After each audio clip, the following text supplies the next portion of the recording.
What is going on, my broskiis? My name is Toadskii, back again, here to bring you guys yet another Pokemon Masters video. And in today's video, we're going to be doing basically like a how-to video, or like a beginner's guide basically, on the gameplay of Pokemon Masters. Now, since my 2 uploads that I have done so far for Pokemon Masters, many people have been asking me about, more details about how the battling goes and how to make teams better. So I guess that's where we can start off, is in terms of team building itself. So obviously, to build your team, you go to the team button, edit team, and from here we can change what team we want to go ahead and use. Now, this is my main team that I have been using for pretty much every single piece of content so far. Co-op is a little bit different. You really have to cooperate, obviously, as the name suggests, with the other people that you're playing with. If you're playing with randoms, it is a little bit more difficult, but if you, actually, synergize with your friends, you'll be able to beat the content a little bit easier. But in terms of just doing the regular, single player content,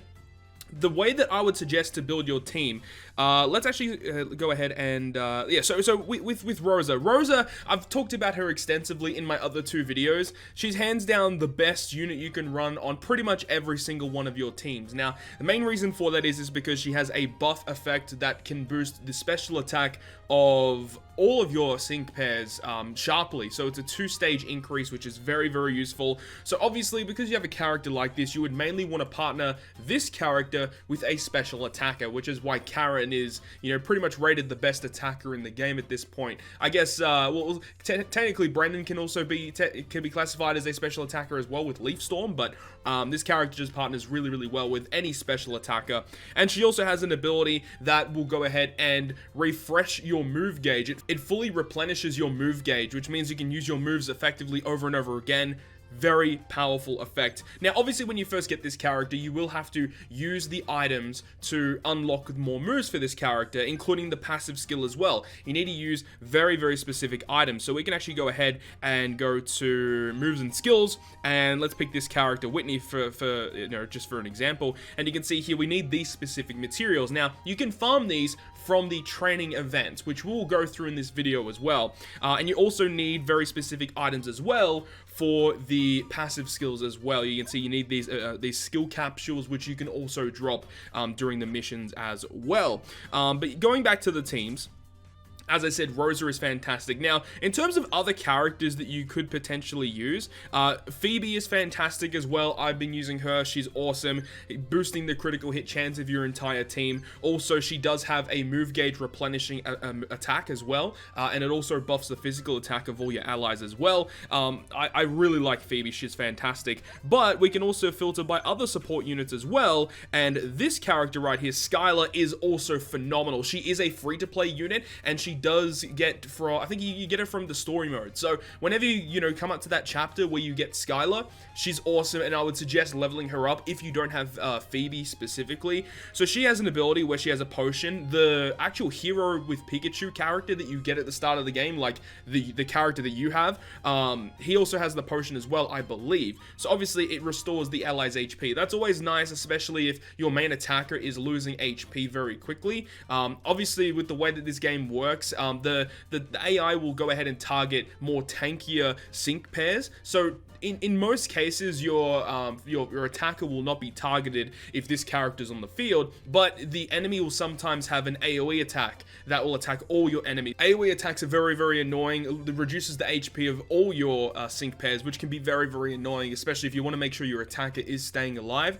So having this type of effect against AoE is pretty nice. But she has this other effect, which makes her very useful, where it sharply raises the defense of all your sync pairs, and it raises the speed of all of your sync pairs. So by raising the speed, it will replenish your move gauge faster. Obviously, it doesn't just give you more move gauge, but it means that you'll be able to move more quickly with the replenishment of that move gauge. So she is also a very, very, very good character to have if you guys don't have Phoebe specifically. Like, she's just a really nice support type unit. Now, I'm not going to go through every single type of sync pair in the game, but this is another good example of another good sync pair, is this specific unit right here, Maylene and Metatite. She has an X attack, all sharply raises the physical attack of all of your sync pairs. So that you got to look out for this. Any type of effect that buffs your entire team, especially a sharply increase as well, those are types of units you want to look out for. Now, in terms of units that are attackers, so you want to try and focus in on special attackers, mainly if you have Rosa on your team. So Karen obviously is the best choice here. Also, Brendan and Trico are awesome because they have Leaf Storm being a special attack move, does lots and lots of damage, and he also has an effect to buff his own special attack back up.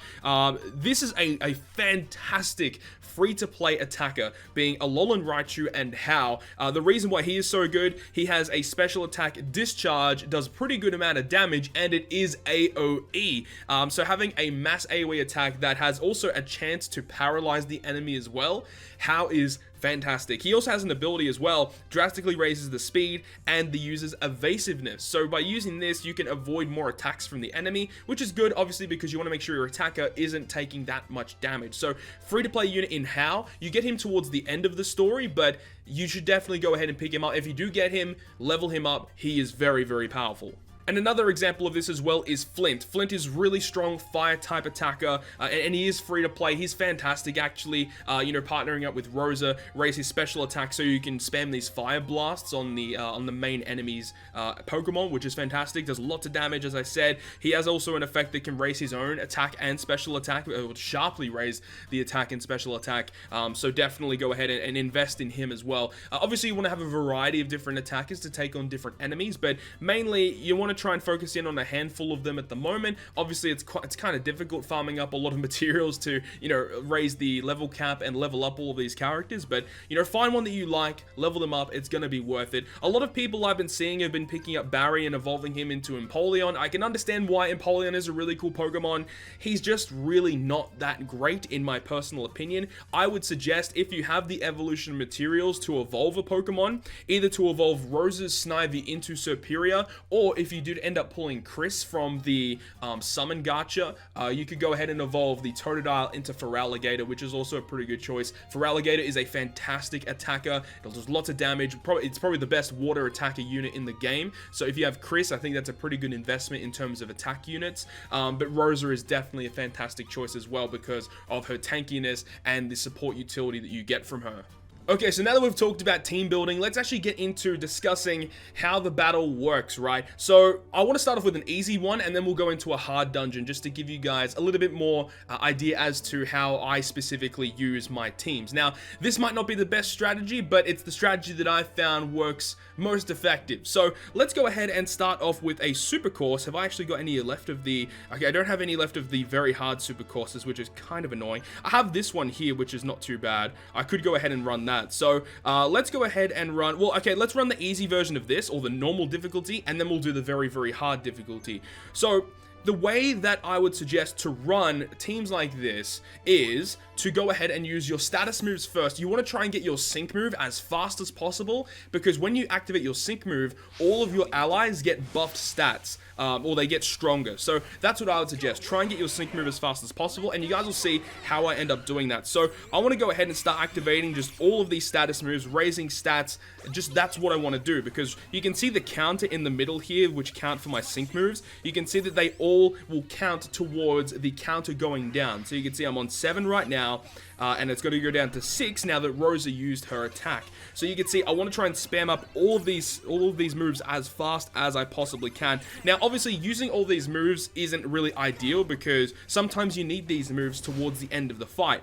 Now, you can see I don't use all of these moves. I'm only using a handful of them just so I can get my first sync move up. I want to get that up as fast as possible, especially for a unit like Karen, where Karen has the ability to Mega Evolve the Houndoom into Mega Houndoom, and when Mega Houndoom comes out, obviously you get more damage output, of course. Now you can see this is an easier version of the dungeon, but you can see how I'm doing it. I want to try and get my sync move as fast as possible, and you can see I actually did get my sync move up before the enemy did in that situation. That's always a really, really good thing to do. But what happens is, right, is if the enemy applies a sync move to your team, you lose all stat buffs that you have got throughout the entire fight, unless if you have a passive skill, Impervious, which reduces or basically negates the effects of stats being lowered. So having that's really, really nice, such as Will and Zatu. very, very good unit. But yeah, I'll show you guys now how I would take on a very hard course using this strategy. So I want you guys to take in and understand how this is working. Now, obviously, this is, you know, one way that you can play the game. There's probably way other, you know, better strategies that you could use here. But in terms of myself, I've been using this strategy and I have been able to beat everything in the game so far. Now, obviously, if you're just starting off, you're not going to be able to clear everything at the start, you know. You got to try and level up your characters first. Obviously, all my Pokemon are level 100, so that obviously helps out a lot. But, you know, when I first started the game, I didn't have level 100s. I had level 60s, and then I got level 70s. And then at that point, you can go ahead and start trying to get your Pokemon up to level 100. That's very, very important. Once you do get them up to level 100, obviously their stats get increased like a lot, and it really does make a difference. Now, I know a lot of people have already been asking, you know, which Pokemon should I make level 100? I would strongly suggest making your main attacker level 100 first. That means that obviously you'll be able to do more damage towards the enemy faster if your Pokemon is of higher stats, of course. And then at that point, after you have your, you know, your attackers at level 100, then at that point you want to go ahead and focus on your supporter type units. Now, obviously there is another type of character in this game that I haven't really talked about, which is tech type characters. So there's supports, there's attackers, and there's tech units. Tech units are units that apply status conditions mainly, or try and inflict damage to the enemy like in a really annoying way, such as flinching and doing paralysis and burning and poison and stuff like that. Now, that's fine. That's really, really cool. But the thing is that they don't really do like the things that attackers can do, and they don't really apply the support type effects that support characters can do. They feel like a mix between attackers and support units, and they just don't feel overly useful in Pokemon Masters right now. You know, who knows, maybe they'll introduce a Darkrai unit in the future that has Dark Void that makes all of the enemies fall asleep. That would be crazy if they did that. That would be cool, actually, but I don't think that's ever going to happen. Now, you can see here, in this situation, the enemy is using their Sync move. Now, the enemy Sync move, unfortunately, I don't know why they decided to do this, but it actually does AoE damage. It hits all of your Sync pairs, and I'm sure you guys that are playing the game have already realized this. Now, you can see here, we do take damage from all of them. It is actually not too bad, though, but now we can go ahead and activate our other moves that we have saved from the start of the battle to then re-increase our stats forward. I want to go ahead and use Snarl here so I can take out the surrounding characters, and then we can start focusing back on Aurorus. So, I really like the AoE attacks because obviously clearing out the mob characters is kind of useful. Or what you can do as well is you could focus all of your attack power on the main enemy, and so that you can, you know, remove them from the game so they don't activate their Sync move. That is also a really good strategy. It's sometimes I do decide to do that. Mainly I just use the AoE Snarl. Now, obviously, as I said, this is not probably the best type of strategy, you know, to use to KO the enemy. Unfortunately, I did get my Superior actually KO'd, which I would have liked to have used the other move to re-increase my Sync gauge, but unfortunately that's not the case. We're actually just going to go ahead and use this move so we can activate our another Sync move, and at this point it's pretty much GG. If I was actually focusing, I probably wouldn't have had Superior die, but it's fine. And there we go.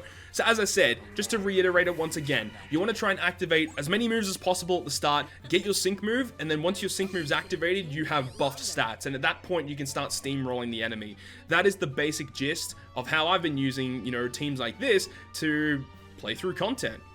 Now, I'm sure it's going to be a question about this maybe sometime down the road, but in order to get a Pokemon, or a Sync pair that is, up to level 100, you're going to need these items, which are Gym Leader Notes. Now, they are very, very difficult to get. Well, initially, when you first start off the game, you might think that they are very difficult to get.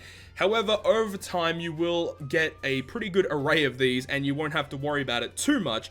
But in order to actually get these specific items, what you have to do is, you have to go ahead and complete the Supercourses on very hard difficulty. So, one like this with Brendan on super hard, if you go to the area details, it doesn't actually show that it's there, but you can get them as a rare drop from the very hard Supercourses. You can actually see from here as well, you can get these ability capsules or the skill capsules, which you will need as well.